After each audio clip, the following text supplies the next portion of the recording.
Harry Brook தலைமையில் ஒரு கன்னான டீம் வருது. பவுலர்ஸ் வந்து Jofra Archer, Adil Rashid, Josh Tongue, Luke Wood. ஓகேவா? இவங்க 4 பேர் இருக்காங்க. ஜோஃப்ரா ஆர்ச்சர் பழைய ஜோஃப்ராவா இல்லனாலும் பேஸ் போடும்போது மேபி ஓப்பனிங் ஓவர்ஸ்ல எஃபெக்டிவா இருப்பான்னு நினைக்கிறேன். அதுக்கப்புறம் பார்த்தா அடில் ரஷீத் எப்படியும் போல ரிலையபிள் ஸ்பின்னர். அது போக டங்க் வந்து டெஸ்ட் மேட்ச்ல நல்ல இன்டென்ட்டோட நல்லா சூப்பரா போட்டான். ஆமா. போட்டான். அதனால பார்க்க பாசிட்டிவா இருந்துச்சு. ஆல்ரவுண்டர்ஸா குமிச்சு வச்சிருக்காங்க. ஜேக்கப் பெத்தல், ஆமா. Will Jacks, Rehan Ahmed allrounder கேட்டகரியில போட்டிருக்காங்க. ஆனா ஒரு ஸ்பின்னர், லெக் ஸ்பின்னர் நினைக்கிறேன் Rehan Ahmed. Leg spinner. Sam Curran, Liam டேவிசன்லாம் எப்போ புடிச்சு நான் இங்கிலாந்து டொமஸ்டிக்ல பார்த்துட்டு இருக்கேன்டா. 10 வருஷத்துக்கு முன்னாடி புடிச்சு அந்த இதுல லியம் டேவிசன் பேர் நான் பார்த்திருக்கேன். 4 வருஷமா ஆடிக்கிட்டு இருக்கான் லியம் டேவிசன்லாம். உள்ள இங்கிலாந்து டீமுக்குள்ள வருவான். அதுக்கப்புறம் ஒரு மேட்ச் 2 மேட்ச் கொடுப்பாங்க. அப்புறம் வெளியே தள்ளிடுவாங்க. Jamie Overton, Will Salt, Ben Beckett, Buttler at 3, Harry Brook at 4. ஆக்சுவலா ஹாரி ப்ரூக் நம்பர் 5 ஸ்ரீலங்கா சீரீஸ்ல ஆடினான். பட் மேபி பேண்டனுக்கு எப்படி வாய்ப்பு கொடுப்பாங்கன்னு எனக்கு தெரியல. பேண்டன் பிளேயிங் லெவன்ல விளையாடுவானா இல்ல ஹாரி ப்ரூக் விளையாடுவானான்னு தெரியல. ஸோ இப்போதைக்கு பேண்டனும் விளையாடுற மாதிரி தான் தெரியுது. So Banton at 4, Brook at 5. அடுத்தது Will Jacks, Sam Curran. Will Jack 6, Sam Curran 7. So Jacob பெத்தலுக்கு இனிஷியலா வாய்ப்பு பிளேயிங் லெவன்ல கிடைக்குமான்னு எனக்கு தெரியல.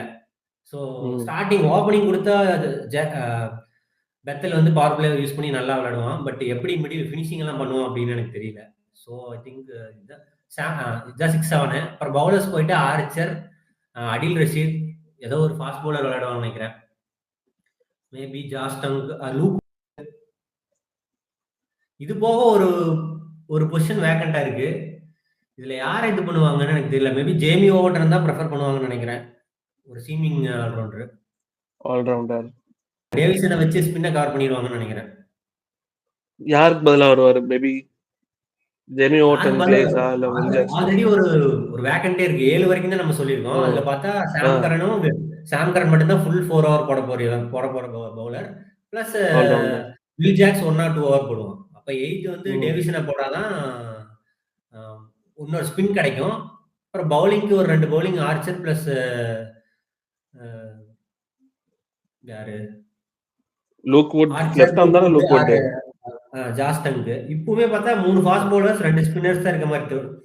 எக்ஸ்ட்ரா இருக்கிற ஸ்பின்னர் எல்லாம் வந்து ஒரு பார்ட் டைம் ஸ்பின்னர் தான். Will Jacks. சோ இல்ல 8 ஓவர் போதும் ஸ்பின் போடுறதுக்கு. ஒன்னா லியம் டேவிசன் ஸ்பின் வேணும்னா லியம் டேவிசனுக்கு போவாங்க.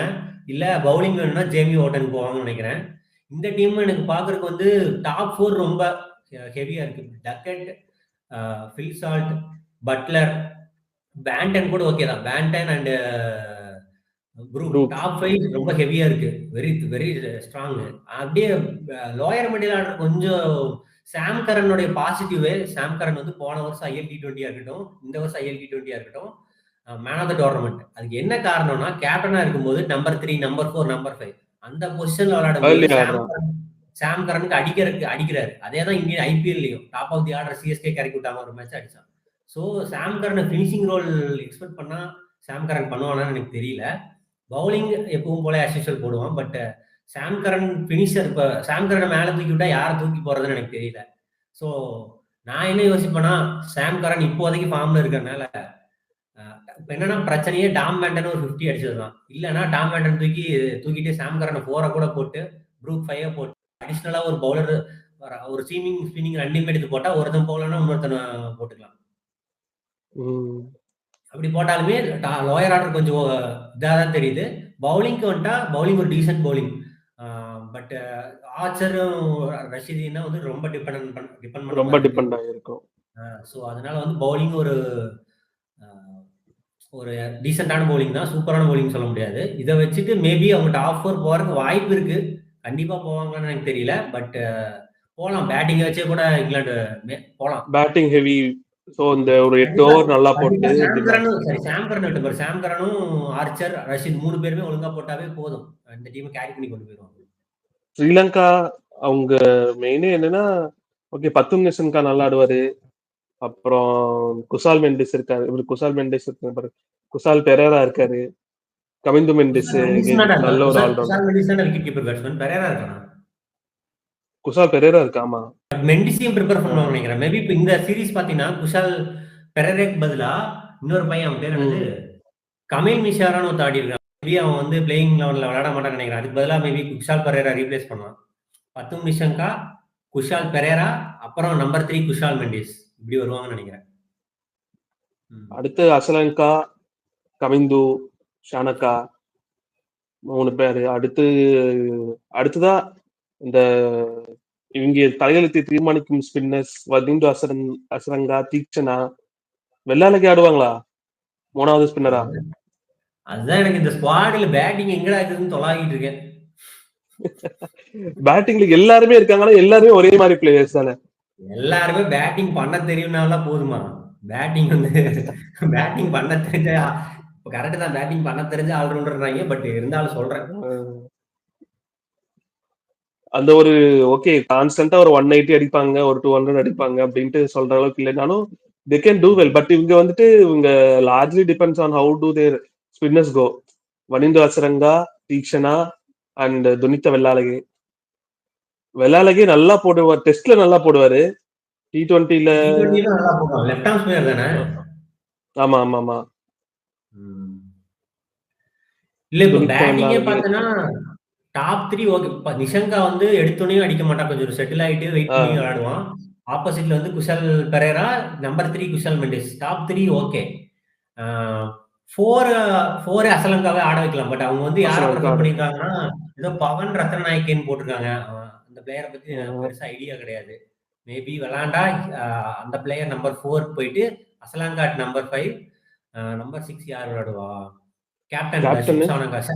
எதுக்குடா ஷானங்காக்கு மறுபடியும் கேப்டன்சி கொடுத்தாங்க? அவங்ககிட்ட இருந்து கேப்டன்சியை புடுங்கி வேற யாருக்கே கொடுத்து அதுக்கு அவங்களே கூட இவங்க ஃபுட்பால் விளையாண்டுருக்காங்க. எனக்கு தீக்ஷனா பத்திரானா தவிர எல்லாருமே கேப்டனா இருந்திருப்பாங்க. சமீரா கேப்டனா இருந்தானா? துஷ்மந்தா சமீரா மேபி அவனும் ஸ்டாண்டிங் கேப்டனா கேப்டன் கொடுத்திருப்பாங்க நினைக்கிறேன். ஃபுல் டைம் கொடுத்தாங்கன்னு எனக்கு தெரியல. தெரியல. அதான் இவங்க இப்படிதான் விளையாண்டுட்டே இருப்பாங்க. ஆனா ஷானக்கா ஒரு நல்ல கேப்டன் தான் அவங்களுக்கு. அதான் ஏன் அவங்க கேப்டன்சி புடி டீம் விட்டே துரத்திட்டாங்க. அதுக்கப்புறம் தான் மறுபடியும் உள்ள கொண்டு வந்தாங்க. சரி ஓகே. 7 வந்து வனிந்து ஹசரங்கா ஆடலாம்னு நினைக்கிறேன். அப்புறம் பவுலிங் போயிட்டா பத்திரானா, சமீரா 2 பேர் விளையாடுவாங்க. 8, 9. பேர் என்ன? தீக்ஷனா 1, 10. இன்னொரு பவுலிங் என்ன பண்ணுவாங்க? ஓகே, வெள்ளாலகி ஆடுவாங்களா? ஓகே, வெள்ளாலகி. ஆமா. 3 ஸ்பின்னர்ஸ். ஓகே, மேபி ஸ்ரீலங்கானால 3 ஸ்பின்னர்ஸ் வச்சு விளையாடுவாங்களா? இல்ல ஓகே, ஷனங்கா பவுலிங் போட சும்மா ஒரு ஓவர் 2 ஓவர் போடலாம்ல. இன்னொன்னு என்னன்னா பத்திரானா பழைய ஆக்ஷனுக்கு வந்துட்டாரு. ஓப்பனிங் போடுறாரு, நியூ பால் போடுறாரு, விக்கெட் எடுக்கிறாரு. அந்த அந்த த்ரெட்டனிங்கான பத்திரானாவான்னு தெரியல. பட் எஃபெக்டிவா இருக்காரு கம்பேரிட்டிவ்லி. ஸோ இன்னும் நம்ம சிஎஸ்கே விட்டு போனதுக்கு அப்புறம் மறுபடியும் பழைய மாதிரி வர மாதிரி இருக்குது. பாப்போம். இன்ஜுரி ப்ரோன் வராம இருந்தா சரி, சந்தோஷம். ஆமா. அவரு அதான் இவங்க வந்துட்டு பவுலர்ஸ் எப்படி பிளே பண்றாங்களோ அதை வச்சுதான் இவங்களோட சீரிஸ் இருக்க போகுது. Maybe they can shine or இல்ல ஒர்க் அவுட் ஆகலைன்னா முடிஞ்சதுக்கு அது அப்படியே தீவா போச்சுருவாங்க. போற டீம்ல அடிச்சு போச்சுருவாங்க. இல்லைன்னா அங்க அடிச்சுட்டு அப்படி இங்க வந்துருவாங்க. பேட்டிங் த்ரெட்னிங்கா இல்ல, பட் ஸ்ரீலங்கால விளையாடுறதுக்கு அது போதும். கண்டிப்பா ஸ்ரீலங்கால மேட்சஸ் ஜெயிக்கலாம். இந்தியாலயுமே கம்பீட் பண்ணலாம். எப்படின்னா நிஷங்காலாம் நின்று விளையாண்டு கடைசி வரைக்கும் கேம் எடுத்துட்டு போற பிளேயர். ஸோ டாப் 3 அந்த மிடில் வந்து ஒரு ஃப்ளோட்டரா இருக்கு. பட் அவங்க எப்படி விளையாண்டாங்கன்னு நமக்கு தெரியல. மேபி ஸ்ரீலங்கா விளையாடுறதுனால தெரியல, இந்தியாவில் எப்படி விளையாட போறாங்கன்னு தெரியல. பட் ஓகே, ஒரு டீசென்டான டீம். என்ன டாப் 4 போவாங்க தெரியல. அது அவங்க பவுலர்ஸ் எப்படி கேமை கொண்டு போறாங்க அதை பொறுத்துதான் இருக்கு. 4 நல்ல பவுலர்ஸ் இருக்காங்க who can win their match. I mean win the match with their own hands. அந்த மாதிரி பவுலர்ஸ் ஆன் தேர் டே அவங்க எப்படி ப்ளே பண்றாங்களோ அதை பொறுத்து. தீக்ஷனா, பத்திரானா, அசரங்கா, வெள்ளாலகி ஆடுனா வெள்ளாலகி அண்ட் இவரு சமீரா. பத்திரானா சொல்லிட்டேன் முதல்லயே. அப்படின்னா 5 பேருமே நல்ல பவுலர்ஸ் தான். 5 பேருமே நோன் பவுலர்ஸ். ஸோ ரீசெண்டா நடந்த சீரீஸை 4-1 தோத்திருந்தாலும் அதுல இருந்து ஏதோ கொஞ்சம் பிட்ஸ் அண்ட் பீசஸ் எடுத்துட்டு வேர்ல்டு கப்புக்கு போகணும். ஏன்னா வேற வழி இல்லை. ஆனா கிடைச்ச ஒரு மேட்ச் தான். ஆனா பின்னலன் நல்லா விளையாண்டான். அது போக சைஃபர்ட் ஒரு பாசிட்டிவ், ஒரு 2 மேட்ச் நல்லா விளையாண்டான். அதுக்கப்புறம் பார்த்தா மிச்சிலுமே வந்து ஒரு கேமியோ விளையாண்டான். 2, 3 கேமியோ விளையாண்டான் மிச்சில். கிளென் பிலிப்ஸ் ஒரு 2 மேட்ச் நல்லா விளையாண்டான். ஸோ பேட்டிங் வந்து ஓகே. பேட்டிங் அவங்க வந்து இது பண்ணிக்குவாங்க. பவுலிங் தான் எப்படி வரப்போகுதுன்னு தெரியல. எப்படியும் ஃபின் ஆலனும் டிம் சைபர் தான் ஓப்பனிங் பண்ண போறாங்க. கான்வே தேவான் இல்லையா? டெவான் விளையாட வாய்ப்பு இல்லைன்னு தான் நான் நினைக்கிறேன். ஒரு conventional left arm batter. First ஓவர்ல உனக்கு 2 பவுண்டரி அடிக்கிறாரு, அதுக்கப்புறம் தான் அடிக்க மாட்டேங்கிறாரு. இல்ல இப்ப என்னன்னா டெவான் கான்வேக்கு பதிலா சரி டெவான் கான்வேவையும் ஒரு ஹார்ட் ஹிட்டரை இறக்கி விடலாம், தப்பு கிடையாது. இப்ப அந்த 2 பேருமே பவர் பிளேல இருந்து பழக்கிறவங்க. சைஃபர்ட்டும் சரி, ஃபின்னாலும் சரி. அவங்கள யூஸ் பண்ணிட்டா பவர் பிளேல தான் யூஸ் பண்ணிக்க முடியும். ஒருவேளை பவர் பிளேவை டெவான் கான்வே கொஞ்சம் அப்படி ரொட்டேட் பண்ணிட்டு கொஞ்சம் பெருசா அடிக்கலன்னு வச்சுக்க, நம்பர் 3ல வந்து அது எப்படி இதாகும்னு தெரியல. லாஸ்ட் T20 எப்படி விளையாண்டாங்க? டெவான் கான்வே சீரீஸ்லயே அவ்வளவு நோட்டபிளா ஒரு இன்னிங்ஸ் ஆடலையே. இல்ல ஒரு மேட்ச் டீசெண்டா விளையாண்டான் லாஸ்ட் T20 என்னவோ, பட் ஃபர்ஸ்ட் சரி 4th T20 என்னவோ, பட் நான் அந்த மேட்ச் வந்து ஃபின்னாலான் இல்லைன்னு நினைக்கிறேன். நம்பர் 3 வந்து ரவீந்திரா கொடுத்துருக்காங்க. ரவீந்திரா பர்ஃபார்ம் பண்ணல, பட் இருந்தாலும் ரவீந்திரா ஸ்டிக் பண்ணிக்குவாங்கன்னு நினைக்கிறேன். அடுத்து 4 வந்து கிளென் பிலிப்ஸ். இந்த சீரீஸ் ஃபுல்லா கிளென் பிலிப்ஸ் தான் நம்பர் 4 ஆடிட்டு இருக்கான். ஸோ பிலிப்ஸ் 4, தரம் மிச்சல் ஒரு 5, நம்பர் 6 சாப்மன், சாந்தனர் 6, சாப்மன் 6, சாப்மன் இருக்கான், ஜிம்மி நீஷம் இருக்கான், மிச்சல் பிரேஸ்வெல் இருக்கான். 3 பேர் இருக்காங்க. 3 பேர்த்துல ஒருத்தர் வந்து 6ல போறாங்க. 7 வந்து சாந்தனர். அப்படியே பவுலிங் லாஸ்ட் 4ல பார்த்தா ஹென்ரியும் ஜேக்கப் டெஃபியும் கண்டிப்பா விளையாடுவாங்கன்னு நினைக்கிறேன். கைல் ஜேம்ஸ் ஆமா, வித் எக்ஸ்பீரியன்ஸ். ஏன்னா ஒரு 4-5 வருஷமா இந்தியாவில் விளையாண்டா இது இருக்கு. அதனால ஜேமிசன் 3 ஃபாஸ்ட் பவுலரா. இப்ப ஸ்பின்னர் தான் இஷோதியா இல்ல வேற யாராவது போவாங்களான்னு தெரியல. இப்போதைக்கு இஷோதி தான் பிளேயிங் லெவல்ல மேக் பண்ணுவோம்னு நினைக்கிறேன்.